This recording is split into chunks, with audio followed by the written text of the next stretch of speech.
বেকার মানুষটা বুঝে রে দুনিয়াটা কেমন, তার পরিবারের মানুষ কতটা আপন এটা বুঝে একজন বেকার ছেলে।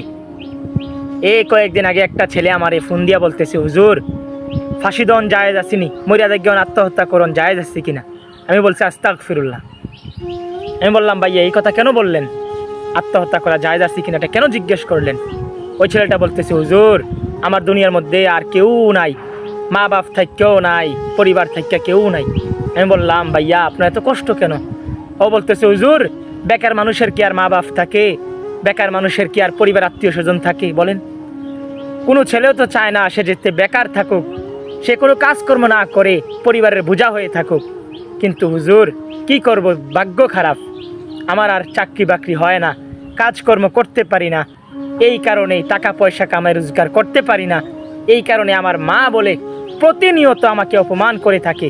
খাবার খাইতে বসলে বলে তুই ঘুরিয়া ঘুরিয়া খাস, হ্যাঁ মরতে পারস না, কচু গাছে ফাঁসি দিয়ে মরতে পারস না, তোর চেয়ে কত ছুড়ু ছুড়ু বলা ফাইন কামাই রোজগার করে তুই করতে পারস না। মানুষগুলা এত স্বার্থপর হয় কেমনি? আপন মাও বলে বলে সন্তানকে যে সে বেকার।